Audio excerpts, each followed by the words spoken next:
The Amazing Spider-Man 2 is a 2014 American superhero film based on the Marvel Comics character Spider-Man.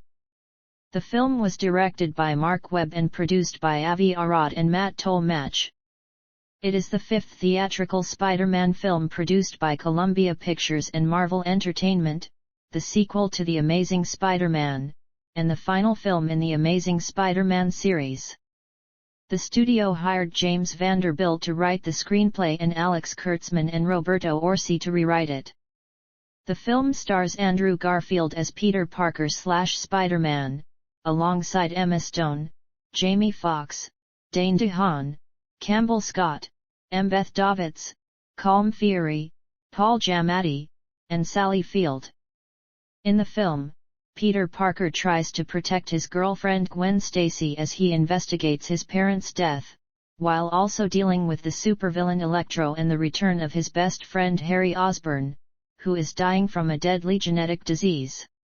Development of The Amazing Spider-Man 2 began after the success of The Amazing Spider-Man. DeHaan, Giamatti, Felicity Jones, and Chris Cooper were cast between December 2012 and February 2013. Filming took place in New York City from February to June 2013. The film was released in 2D, 3D, and IMAX 3D on May 2, 2014, in the United States, with two international premieres being held between March 31 and April 10 of that year. It received mixed reviews from critics, who praised the chemistry between Stone and Garfield, action sequences, visual effects, direction, and Hans Zimmer's musical score, but criticized the screenplay, story, tone, and overabundance of plot lines. While Fox's portrayal of Electro was met with mixed responses. Although it grossed $709 million worldwide, making it the ninth highest grossing film of 2014, it earned $49 million less than its predecessor and is the lowest grossing live-action Spider-Man film to date, becoming a box office disappointment. The Amazing Spider-Man series was originally intended to continue with at least two more sequels and several spin-offs, most notably films centered on Venom and the Sinister Six. Due to the film's mixed critical reception and relatively disappointing box office performance, all subsequent installments were cancelled.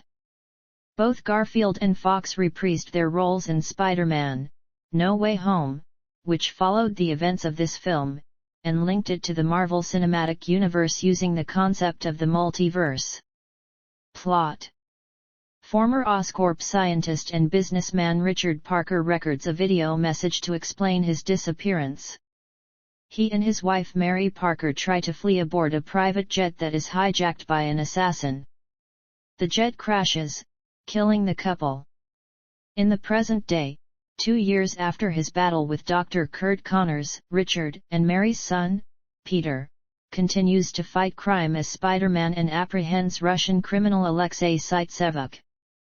Due to Peter's reservations about his relationship with his girlfriend Gwen Stacy since making a vow to her late father to stay away from her, Gwen ends their relationship after their high school graduation. Peter's childhood friend, Harry Osborn, returns home to see his terminally sick father Norman Osborn, CEO of Oscorp. He explains that his illness is genetic and Harry is at the age where it first develops. Norman dies, and Harry is appointed the new CEO. While working in an Oscorp laboratory, mild-mannered electrical engineer Max Dillon accidentally shocks himself and falls into a tank of genetically engineered electric eels. They attack him and he mutates into a living electric generator. Meanwhile, Gwen tells Peter that she may move to England if she earns a scholarship to Oxford University. Unaware of the extent of his power, Dillon wanders into Times Square, accidentally causes a power outage, and is stopped by Peter. As Spider-Man, Dillon is taken to the Ravencroft Institute, where he is studied by German scientist Dr. Ashley Kafka. Meanwhile, the first symptoms of Harry's illness are showing, and he uses information Norman gave him to deduce that Spider-Man's blood could save him. He asks Peter, who has been selling photos of Spider-Man to the Daily Bugle, To aid him in finding Spider-Man, Peter is unsure of what effects the transfusion would have, and the possibility of Harry suffering a mutation similar to Dr. Connor's. He later refuses Harry as Spider-Man, angering Harry. Oscorp Vice President Donald Mencken frames Harry for covering up Dylan's accident, removes him as CEO, and takes control of Oscorp. Harry proposes a deal with Dylan, who now calls himself Electro, to get back inside the Oscorp building. Electro agrees and kills Dr. Kafka.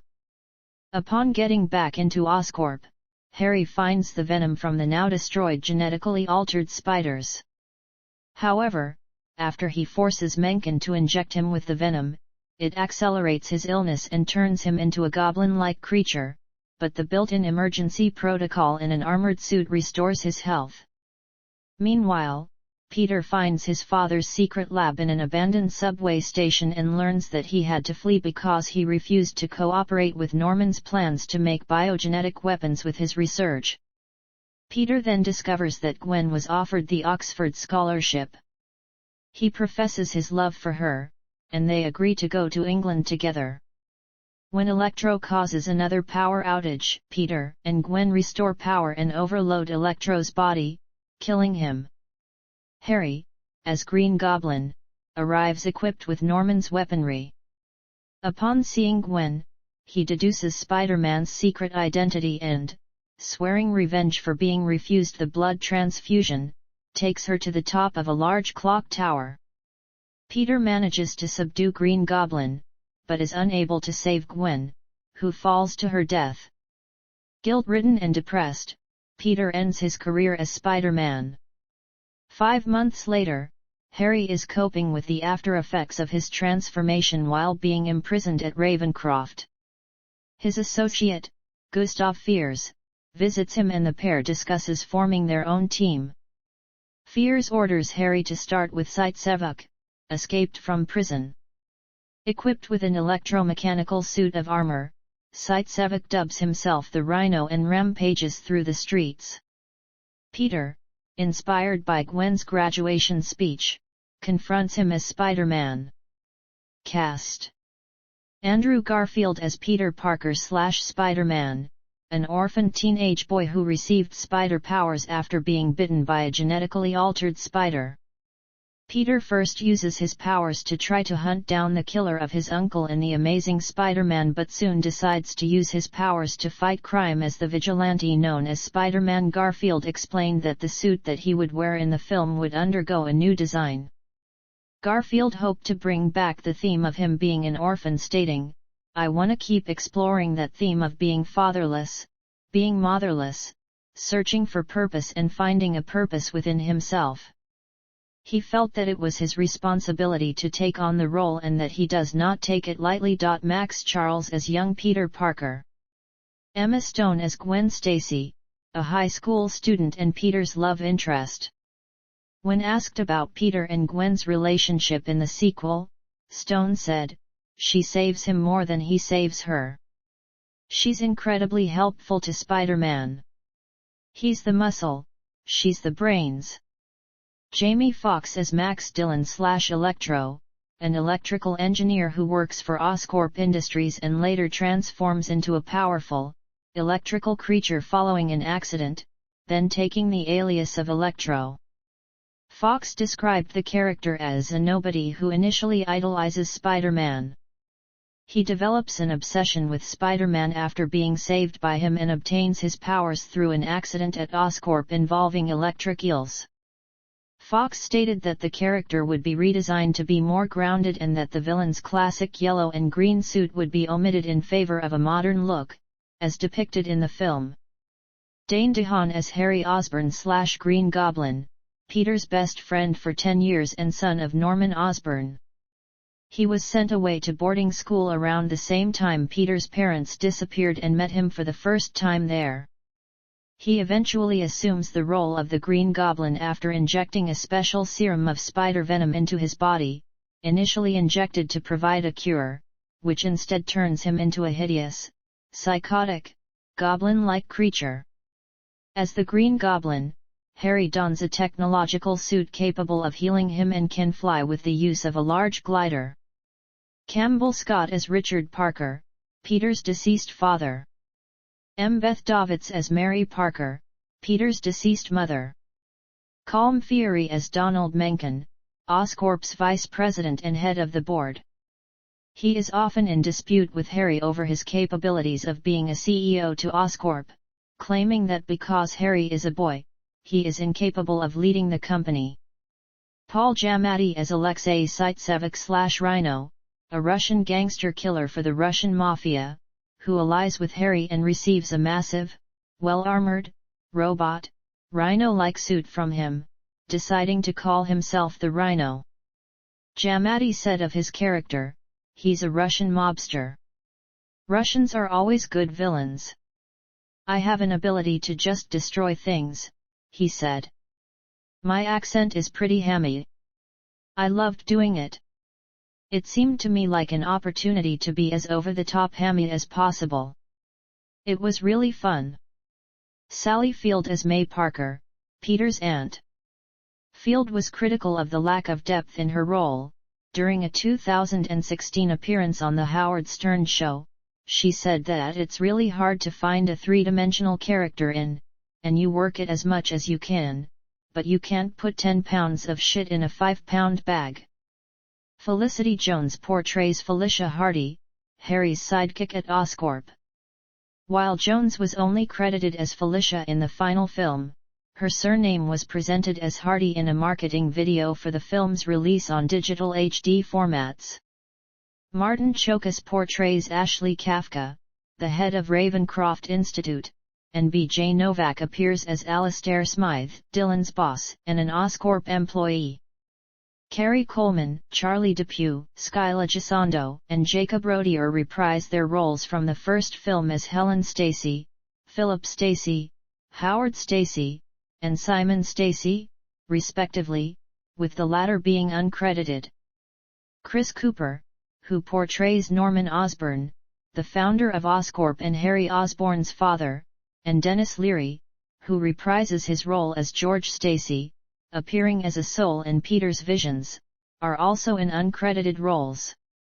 Spider-Man co-creator, Stan Lee, has a cameo appearance as a guest at Peter and Gwen's graduation ceremony. Michael Massey reprises his role as the Man in the Shadows from the first film, with the character now credited as Gustav Fiers. Shailene Woodley was cast as Mary Jane Watson before her scenes were cut from the final film. Aidy Bryant appears as a woman dressed as the Statue of Liberty. Production. Development. The sequel's villain was teased in the 2012 film. Webb stated that the origin story would further unfold in the second installment. In June 2012, Webb said he was unsure whether he would return, though it was confirmed on September 28, 2012, that he would return to direct the sequel. He stated that he wanted to create a universe that not only can withstand but anticipate future storylines while also working in and of itself for one movie. Andrew Garfield had also expressed hope to reprise his role, and in September 2012, it was confirmed that he would do so. Emma Stone was later confirmed to be reprising her role as Gwen Stacy, having signed a contract for 2 Amazing Spider-Man sequels. The costume was completely redesigned to be more faithful to the comics, following the mixed reaction of the costume from the first film. The eye lenses were changed to be much larger and solid white, while specially screen-printed fabrics were used to allow the color of the costume to change in different lighting scenarios. The web shooters were also modified to be more streamlined with the suit. Actor J.K. Simmons expressed interest in reprising his role as J. Jonah Jameson from Sam Raimi's Spider-Man trilogy should the studio offer it to him. In October 2012, Electro was rumored as the next villain. Jamie Foxx was given the role. That December, Foxx confirmed that he was cast as the character, and during an interview with MTV, explained that the redesign of the character would be more grounded as well as details of his depiction, which were based upon the Ultimate Marvel incarnation of Electro. On December 3, 2012, Mark Webb revealed that Dane DeHaan was chosen to play Harry Osborn. Paul Giamatti was confirmed as a cast member in February 2013. Felicity Jones confirmed her involvement with the film under an undisclosed role. Giamatti also indicated in an October 2013 interview that he would return in The Amazing Spider-Man 3 as well. On February 27, 2013, Chris Cooper was cast as Norman Osborn. By October 10, 2012, Shailene Woodley was in talks for the role of Mary Jane Watson.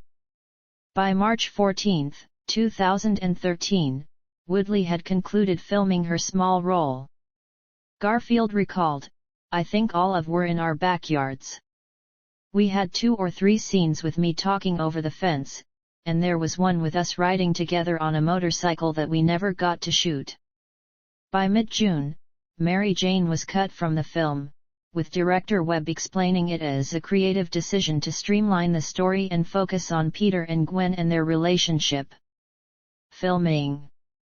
On February 4, 2013, Mark Webb posted on Twitter that principal photography had begun and that the sequel was being shot on 35mm film in the anamorphic format, instead of being filmed digitally as the preceding film was. Sony revealed this would be the first Spider-Man film to be filmed entirely in New York State, including a car chase scene that was filmed in Rochester because the speed laws are less restrictive in upstate New York. It became the largest film production ever in New York State.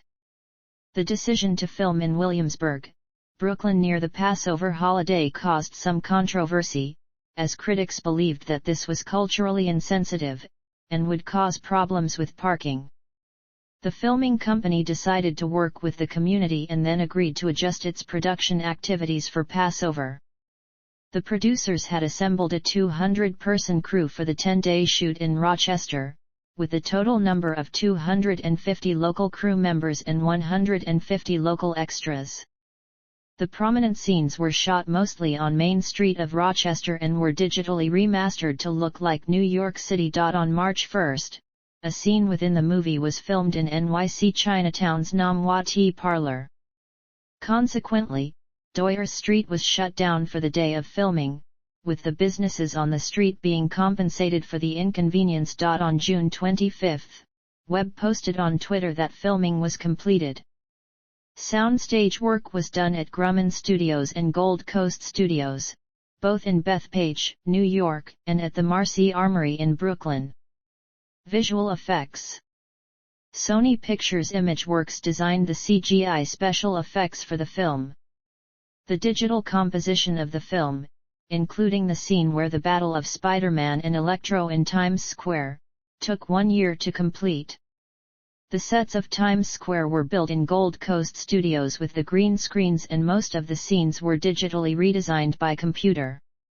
The photography and VFX team took over 36,000 photos of the Times Square in order to recreate the location digitally. In addition, the animation team captured over 100 billboards during the photography process. The film was post-converted from 2D to 3D, in part because the production team wanted to shoot 35mm film. Dan Mindel used Kodak Vision 3500T5219 and 200T5213, while the second unit shot day exteriors on Kodak Vision 350D5203. During the production, 20 layers of lightning CGI effects were applied to depict Electro. Jamie Foxx was photographed as Electro by the KNBEFX team, and the skin colors used to show the moods of the character. A total number of 1,600 visual effects shots of the film was originally filmed in 2K resolution and then converted into 4K resolution with the help of color grading. To give the visual effects a realistic look, sound designers Addison Teague and Eric Norris and re-recording mixers Paul Massey and David Gianmarco mixed the background music using Oro 11.1 cinema sound technology, and the film's soundtrack was remixed using Dolby Atmos, Oro, and Dolby 5.1. Post-production. The film was mixed in Dolby Atmos and Oro 11.1 in the converted William Holden Theatre. The mix for both was completed by Paul Massey and David Gianmarco. A mid-credit teaser scene from X-Men: Days of Future Past was added to the film after its London premiere, due to an existing deal between Webb and 20th Century Fox, in which Fox allowed Webb to direct the film if Sony would promote the X-Men film for free. The scene, set during the Vietnam War, shows Mystique, a rogue mutant, trying to infiltrate a military camp led by William Stryker in an attempt to recruit fellow mutants Havoc and Toad. The scene's inclusion sparked confusion among some viewers in the United Kingdom, who thought it meant an X-Men Spider-Man crossover film was being planned, based on how Marvel Studios and Disney use codas within the Marvel Cinematic Universe to promote future films. Music. Webb then hired Hans Zimmer to compose the music for the film. On October 25, 2013, Pharrell Williams revealed to Billboard that he would co-compose the score with Zimmer. Webb and Zimmer formed a supergroup with Williams, Johnny Marr, Mike Einziger and former Eurythmic, David A. Stewart, to create the music for the sequel. Eventually, Stewart did not participate in the film's music, and the supergroup, credited as the Magnificent Six, a reference to the Sinister Six, was composed of Williams, Marr, Einziger, Junkie XL, Steve Mazzaro, and Andrew Kofshinsky assisting Zimmer. The soundtrack for the film was released on April 18, 2014, by Columbia Records and Madison Gate Records. Hans Zimmer described his work for this film as different from previous works by him, thus revealing one of the themes for the film, which was first heard on the website. On March 31, 2014, Alicia Keys and Kendrick Lamar recorded a song titled It's On Again, which was uploaded to SoundCloud. Keys announced the song on Twitter and credited Zimmer and Williams, along with Lamar and herself for the song, indicating the song as a part of the film's soundtrack. Webb described the song as upbeat and exciting. Marketing. The release of the film in the United Kingdom was moved to April 16, 2014, 2 days ahead of its original April 18 date. Deadline reported that, in addition to the production budget, the film's marketing budget was $181.90 million. On July 17, 2013, Sony released a clip from the film with the first released footage of Jamie Foxx as Electro to encourage attendance at the panel, at the San Diego Comic-Con International. At the panel they premiered a 4-minute trailer, which was not publicly released but eventually leaked on the internet. Viral marketing for the film included a version of the Daily Bugle on the blogging service Tumblr, which included references to Kate Cushing, Detective Stan Carter, The Big Man, Izzy Bunsen, Joy Mercado, Donald Mencken, The Vulture, Hydro Man, Spencer Smythe, Ned Leeds, Anne Wang, J. Jonah Jameson, Shocker, Alastair Smythe, Dr. Octopus, Eddie Brock, The Enforcers, and Puma.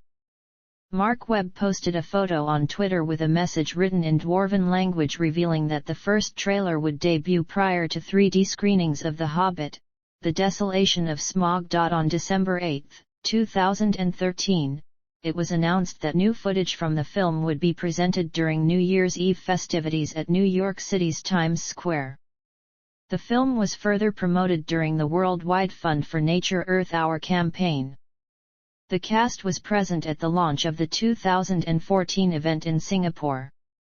Disney Consumer Products announced a merchandise product line for the film at the American International Toy Fair on February 17, 2014. In March 2014, Gameloft and Marvel announced the launch of a mobile game of the same name for smartphones and tablets. It was released on consoles afterward. Kellogg's released an application featuring the film. Evian served as a promotional partner of the film. On April 1, 2014, the brand released an advertisement, The Amazing Baby and Me Too, featuring Spider-Man and a baby version of him, as a follow-up to their original Baby and Me campaign. The film partnered with NBC Universal for advertising. Spots for the film appeared on Bravo, E! USA, Sci-Fi, Telemundo, and MUN2. A customized page was created on Fandango. In May 2014, Marvel announced that Spider-Man's costume from the film would be shown within Marvel Avengers Alliance. Home media. The Amazing Spider-Man 2 was released by Sony Pictures Home Entertainment for digital download on August 5, 2014 and was released on Blu-ray, Blu-ray 3D and DVD on August 19, 2014. The Blu-ray/DVD release includes an alternate ending in which Peter Parker's father meets Peter at Gwen's resting place. Creative agency Deckhouse Digital was hired to produce several animated GIFs ahead of the film's Blu-ray/DVD release as part of a sponsored ad campaign on Tumblr. The Amazing Spider-Man 2 received a standalone 4K UHD Blu-ray release on March 1, 2016. The film was later included in the Spider-Man Legacy Collection, a 4K UHD Blu-ray collection which includes the first 5 Spider-Man films, and was released on October 17, 2017. Reception. Box office. The Amazing Spider-Man 2 grossed $202.9 million in the United States and Canada and $506.1 million in other countries for a worldwide gross of $709 million. Deadline Hollywood calculated the net profit of the film to be $70.38 million, when factoring together all expenses and revenues for the film, making it one of the top 20 most profitable releases of 2014. The film grossed $8.7 million on its early Thursday night showings. It finished its opening weekend in first place with $91.6 million, almost $30 million more than the opening weekend gross of the first film. Upon opening, The Amazing Spider-Man 2 had the second highest domestic opening weekend for a 2014 film, behind Captain America, The Winter Soldier. In its second weekend the film grossed $35.5 million and dropped to second at the box office behind newcomer Neighbors. It was similar to the 61.5% second-week drop of Spider-Man 3. Outside North America, The Amazing Spider-Man 2 opened on April 16, 2014 to $2.73 million in the UK and to $190,000 in Belgium, while opening to $1.44 million in Australia and $1.11 million in Germany. Within a few days, the opening gross in the UK increased to $15 million, breaking the Lego Movie's record for having the country's largest opening weekend of the year. The film's release in India was the biggest opening weekend for an American film at that point with 41 crore. Its final box office collection was $13.44 million there, one of the highest of all time by a Hollywood film. In China, the film played on 11,002 screens, which is the biggest release of any film in history. On its opening day in Hong Kong, the film earned $1.23 million, the highest opening gross in the territory. Critical response. On Rotten Tomatoes, The Amazing Spider-Man 2 holds an approval rating of 52% based on 310 reviews, and an average rating of 5.8/10. This is to date the only film featuring Spider-Man to receive a Rotten rating on the website. The site's critical consensus reads, "While the cast is outstanding and the special effects are top-notch, the latest installment of the Spy-Day saga suffers from an unfocused narrative and an overabundance of characters." On Metacritic, the film has a weighted average score of 53 out of 100 based on 50 critics, indicating mixed or average reviews.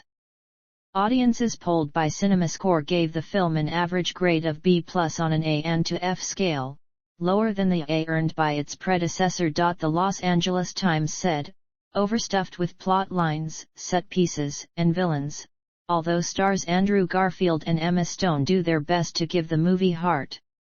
Tim Roby of The Telegraph said, Mark Webb's Spider-Man sequel is overstuffed with high-voltage villains, but the sparks between Andrew Garfield and Emma Stone save the day. Simon Reynolds of Digital Spy said, Peter's past, present and future all intertwine in a sequel that offers bang for your buck. That said, you can't help feel the franchise bean counters at work here thanks to all the ominous foreshadowing and unresolved character arcs. Too many cooks and all that. Kim Newman of Empire scored the film 3 out of 5 stars, saying, a few too broad gags aside, and even these are in the funky spirit of 60s Marvel, this is a satisfying second issue with thrills, heartbreak, gasps, and a perfectly judged slingshot ending.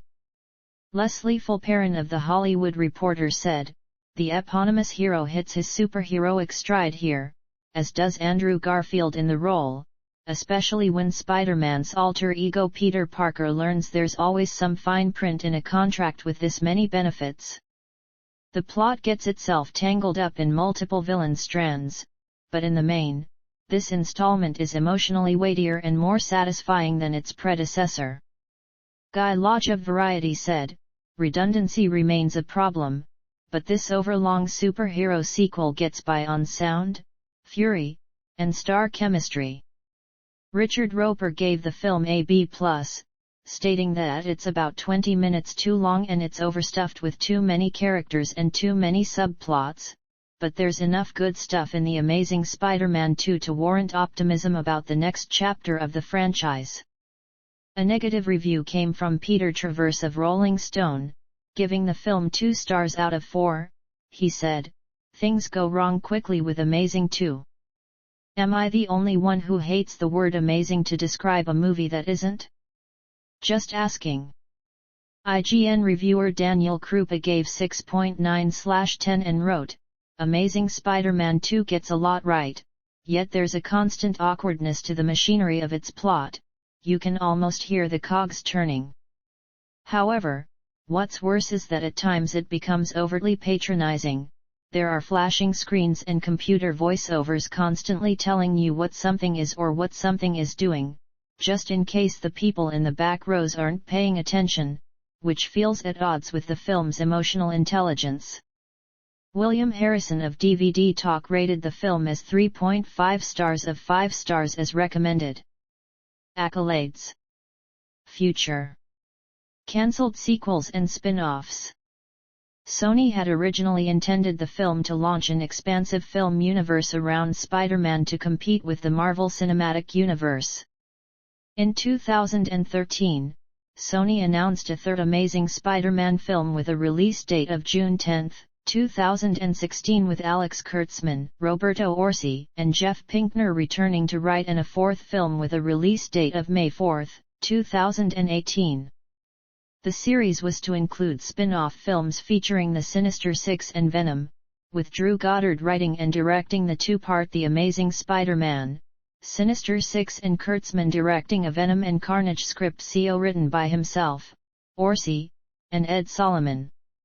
Sinister Six Part 1 had been planned for a November 11, 2016 release. Additionally, by August 2014, Sony had hired Lisa Joy to write the script for a 2017 female lead film starring Felicia Hardy/Black Cat. Sony announced plans for a spin-off based on Spider-Man 2099 to be released in late 2017. The character later appeared in the post-credits scene of Spider-Man: Into the Spider-Verse, voiced by Oscar Isaac. However, between December 2013 and the release of The Amazing Spider-Man 2 in May 2014, Garfield and Webb stated that while they would both return for the third film, neither was certain of their involvement in the fourth, with Webb confirming that he would not be directing. Following the mixed critical reviews and franchise low box office performance of The Amazing Spider-Man 2, the future of the franchise was unclear. By July 2014, Orci had left the third film to work on Star Trek Beyond.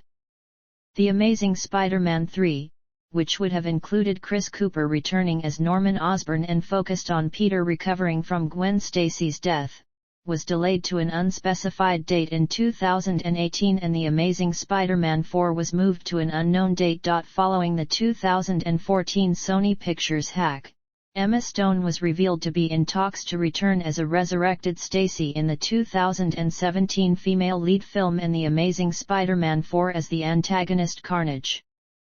Sony was further revealed to be in talks to have Sam Raimi return to the franchise to direct a new trilogy for his version of the character along with a Spider-Man vs.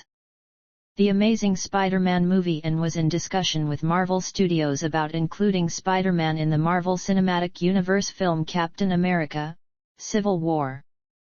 Marvel reportedly was unhappy with some of the terms of the proposed arrangement, including the film rights staying with Sony, and both talks allegedly ceased.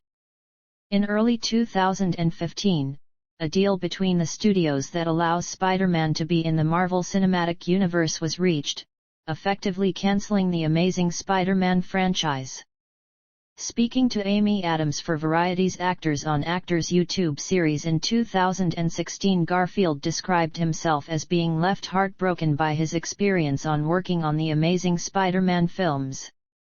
Marvel Cinematic Universe. The Marvel Studios and Sony Pictures CO production, Spider-Man: No Way Home, released in 2021.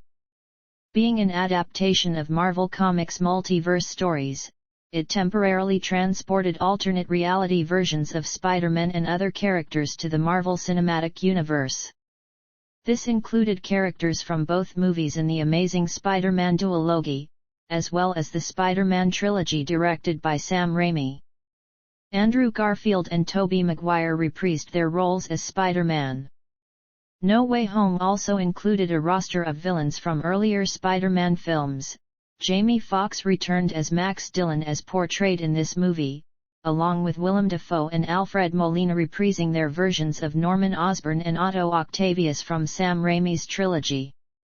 In limited roles involving voice acting and use of archival footage, Rhys Ifans reprised his role as Kurt Connors from The Amazing Spider-Man, and Thomas Hayden Church returned as Flint Marko. Following the events of The Amazing Spider-Man 2, Spider-Man: No Way Home depicts Andrew Garfield's Peter Parker as one who is haunted by his inability to save Gwen Stacy from her fall and ends up saving Michelle Jones Watson from a similar fate in that movie's climax.